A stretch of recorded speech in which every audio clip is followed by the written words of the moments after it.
Bismillahirrahmanirrahim. Assalamualaikum warahmatullahi wabarakatuh. Waalaikumsalam warahmatullahi wabarakatuh. Terima kasih Ibu-Ibu sudah hadir meluangkan waktu untuk pertemuan yang kedua, langkah 2, sesi 2 dan modul 2. Kita siang hari ini membicarakan tentang merencanakan hutang dengan hati-hati. Bagaimana caranya kita merencanakan hutang?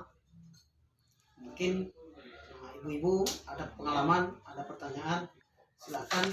Saya Pak. Silakan.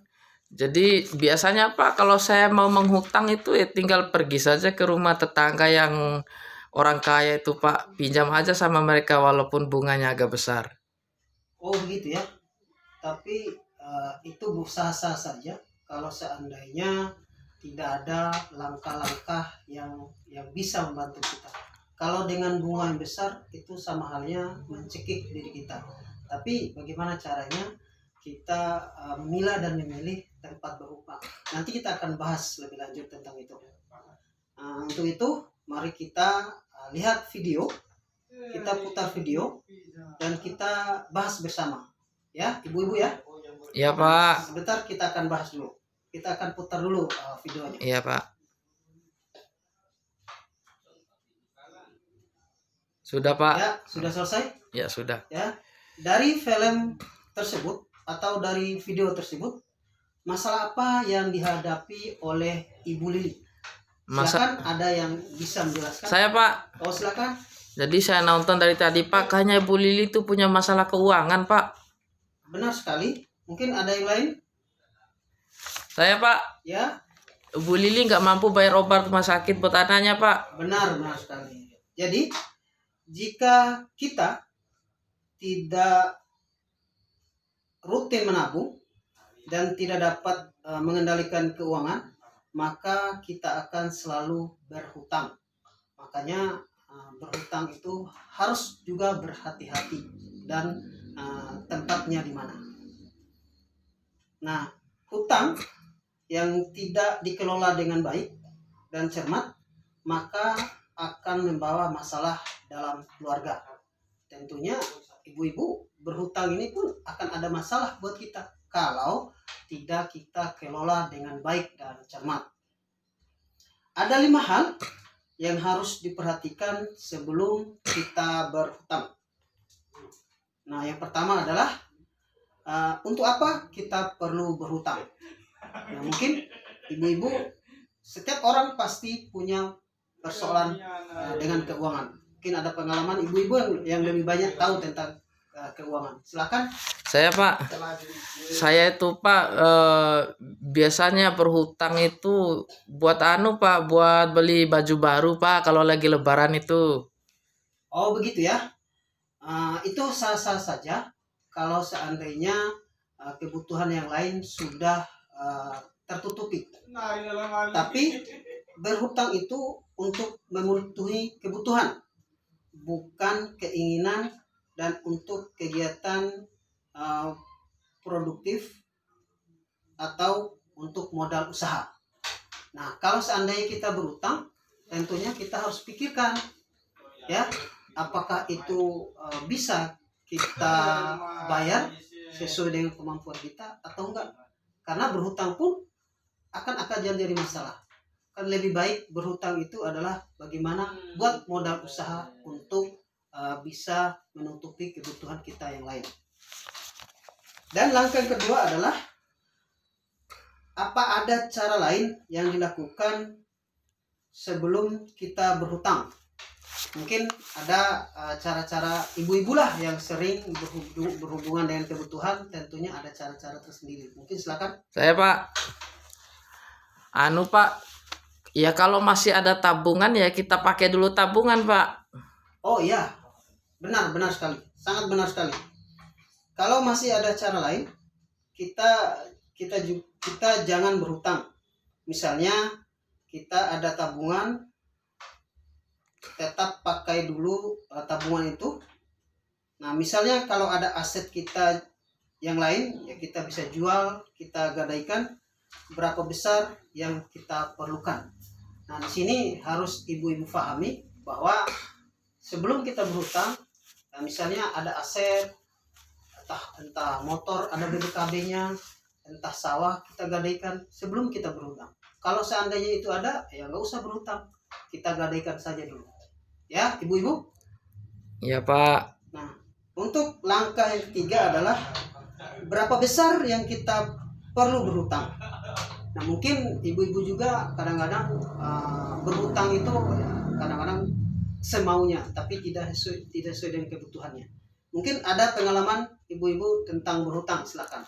Saya Pak, Ya, silakan. ada tetangga itu Pak. Dia terlilit itu hutang Pak, hutangnya sampai 50 juta. Awalnya itu dia berhutang buat bayar sekolah anaknya saja, padahal bayar sekolah itu cuma 3 juta Pak. Tapi dia berhutangnya 50 juta, sampai sekarang itu pusing dia Pak. Masya Allah. Itu sih bukan berhutang, tapi itu justru membuat kita jadi masalah dalam kehidupan kita. Karena berhutang itu selama dan kebutuhan bukan sesuai dengan keinginan, ya. Iya Pak. Berhutang itu sesuaikan dengan kebutuhan, bukan sesuai dengan keinginan. Misalnya dengan kasus Ibu Lili yang dibutuhkan hanya 500.000, dan jangan sampai berhutang itu 5 juta sampai 10 juta. Kenapa? Kalau seandainya kita berhutang 5 juta, ya tentu sesuaikan pendapatan kita. Nah, kalau kita berhutang 5 juta sampai dengan 10 juta, sanggup nggak kita bayar? Nah, itu juga harus diperhatikan ibu-ibu ya. Iya Pak. Nah, langkah yang keempat adalah bagaimana cara membayarnya. Nah, mungkin ibu-ibu sudah sering berhutang. Nah, proses dalam bayar atau membayar itu seperti apa?